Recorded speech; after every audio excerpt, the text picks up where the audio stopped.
Assalamualaikum dan salam sejahtera. Anda bersama saya Cikgu Faruzi. Kali ini saya akan kongsikan cara bagaimana untuk jadikan kamera pada smartphone sebagai kamera webcam anda, terutama apabila anda menggunakan Google Meet ataupun aplikasi seperti OBS untuk live streaming dan webinar sebagainya. Kualiti kamera yang sedia ada pada laptop tak cantik. So, dengan adanya telefon pintar anda ini, of course nanti kualiti kamera untuk sidang media atau sidang video di dalam webinar ataupun Google Meet akan menjadi lebih cantik dan menarik. Nak tahu langkahnya ataupun caranya? So stay tuned.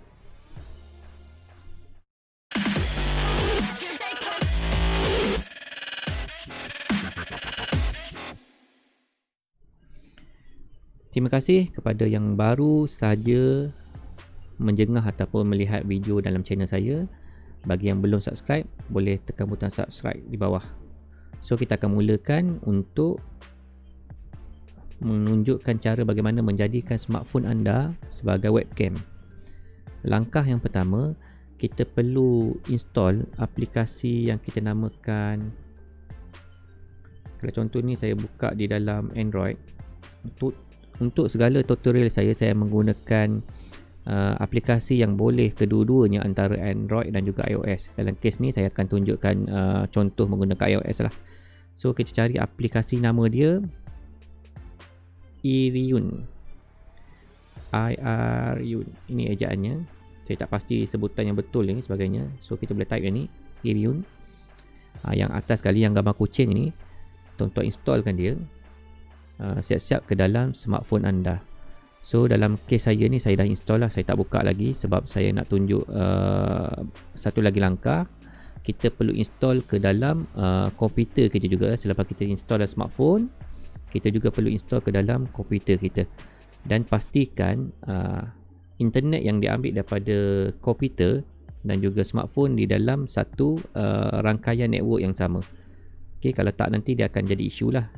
Benda ni simple saja. So kita install siap-siap ke dalam smartphone.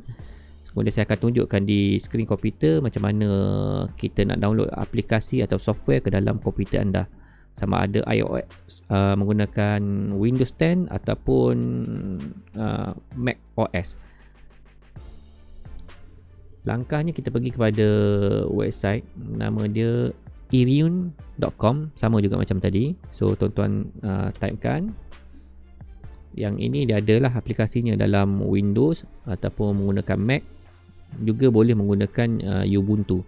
So sekarang ni tuan-tuan download lah yang mana-mana satu ni. Sebagai contoh saya download menggunakan Windows. Okay, kita klik sini dan kita tunggu seketika. Dalam kes saya dah telah install. Saya akan tunjukkan cara lah untuk installnya. So bila dah selesai, tuan-tuan perlulah install aplikasi ini. Okey, seperti ini. Kita installkan siap-siap ke dalam komputer kita. Sahabat installkan. Bila selesai, tekan accept agreement dan sebagainya. Seperti biasa, saya lajukan saja kaedah ini untuk tidak buang masa anda. So saya tekan finish. Apabila selesai kedua-duanya, so saya akan tutup smartphone saya ni, tutup paparan smartphone saya, sebab nanti kita akan lihat bagaimana ia berfungsi. Ia berfungsi ke dalam kita punya aplikasi ataupun ke dalam kita smartphone kita dan juga Windows 10 kita, untuk dia berfungsi menjadi webcam. Sebagai contoh, saya akan openkan kita punya aplikasi ini. Kalau kita tengok kita dah installkan ni. Terlebih dahulu tuan-tuan perlu buka software tersebut di dalam smartphone. Okay, dalam kes ni saya tak tunjukkan lah sebab nanti dia akan clash antara aplikasi yang saya gunakan untuk mirroring ni. So buka software dan openkan kita punya smartphone, punya aplikasi Iriyun dalam smartphone. Kemudian dalam masa sama tuan-tuan boleh buka aplikasi ataupun software di dalam di desktop anda ini. Macam ni rupanya. So apabila saya buka di dalam smartphone saya, okay, saya buka dalam smartphone saya seperti ini. Saya type Iriyun ini, Iriyun webcam. Tuan-tuan tengok di komputer kita nanti. Di komputer nanti dia akan detect. Nampak? Dia detect secara automatik kita punya paparan ni. Jika tak keluar seperti ini, paparan ini tak keluar seperti ini, maksudnya tuan-tuan perlu semak rangkaian networking internet ini. Sebagai contoh ni, saya menggunakan wifi yang ini. So saya kena semak ke dalam smartphone saya. Smartphone saya ini juga menggunakan rangkaian ataupun networking yang sama. Okey, bila dah pastikan kedua-duanya sama, tuan-tuan ulang balik langkah, buka aplikasi dalam smartphone dan buka juga aplikasi software Iridium di desktop, maka dia akan jadi seperti inilah, akan detect. Okey, sekarang ni saya nak settingkan resolusi ataupun video format yang ada ni bergantung kepada tuan-tuan punya smartphone lah. Dalam kes saya ni, smartphone saya boleh sampai hingga 2.7K. So saya ambil yang ni lah. Makin tinggi kita punya resolusi ni, maka mungkin makin perlahan kita punya kualiti, bergantung kepada kita punya rangkaian network dan sebagainya lah. Okay, so cari cadangkan tuan-tuan cuba yang mana ni. Cara dia, kita test lah sama ada dia delay tak delay. Sebagai contoh yang ni, saya pakai ni, saya letakkan tangan saya di sini, dia delay tak. Okay, so screen smartphone saya sebenarnya saya melintang, sepatutnya saya letak melintang seperti ni, nampak bahawa dia detect. Okay, so saya tengok tangan saya, dia delay sedikit lah bergantung pada kualiti dan sebagainya. Okay, bila dah buka macam ni, so sebenarnya kita biarkan ia berfungsi seperti ni. Kemudian kita testing, buka apa yang kita namakan, sebagai contoh saya nak guna Google Meet lah.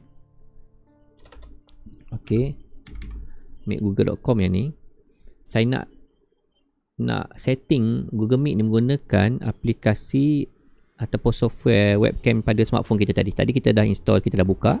Kemudian kita test kan, kita run test. So saya type sebagai contoh ni meeting yang kita set up kan.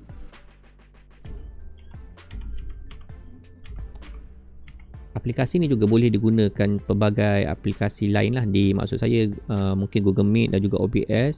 Kita boleh settingkan dia. Sekarang ni dia akan keluar seperti inilah. So kita perlu cari kita punya paparan ataupun setting kamera ni. So kita pergi pada butang di atas ni, titik 3 ni seperti biasa. Kita pergi pada setting. Pada video kita cari kamera ini. Kalaulah standard pada, jika anda menggunakan laptop, kita akan tengoklah webcam yang ada lah. Dalam kes saya, komputer saya nak ada beberapa webcam lah. Webcam satu, kemudian kita nak cari yang ni Iridium webcam ni. So saya klik yang ni, nanti terus detect secara automatiknya. So kita boleh pilih resolusi yang sesuai lah. Sebagai contoh saya nak guna high definition, sebab kemampuan smartphone saya ni agak tinggi juga, bergantung pada tuan-tuan lah. Tapi yang pastinya dia lebih, kualiti dia lebih baik pada webcam pada laptop, sedia ada pada laptop, ataupun mungkin webcam yang anda, kecuali kalau anda menggunakan webcam Logitech yang mahal harganya tu, kualiti dia seperti inilah. Kamera yang saya gunakan ni webcam lah. So saya tunjukkan, katakanlah saya ambil setting dia, definition dia 720p. Okey, yang ni pun mungkin saya pakai tu juga, definition testing. Kemudian kita audio pun kita boleh pilih. Dalam kes saya ni, saya banyak audio interface. Contohnya saya ada headphone, saya ada audio interface yang saya pakai Behringer ni. Kemudian saya boleh juga pakai mikrofon pada webcam kita, aplikasi Iridium ni juga boleh. Sebagai contoh, tuan-tuan boleh setting lah. Cuma saya nak tunjukkan bagaimana kalau tuan-tuan kata kalau saya gunakan kualiti audio mikrofon pada smartphone saya ni, Iridium ni. So klik yang tu, sebab kita tengok detect suara ni. Okay, so yang ni saya speaker ni saya pakai headphone lah. Test dengar, ok, cantik. Kemudian kita tengok balik audio. So kita tekan pangkah ini, maka kita tengok kita punya, saya pusingkan saya punya handset ni. Yang menariknya, bila kita pakai software ni, dia akan jadi kita punya webcam ni jadi portable. Tuan-tuan tengok kualiti dia. Dia sedikit delay lah berbanding apa saya cakap dengan ni lah, bergantung pada kualiti. So saya letakkan pada pada tripod ni,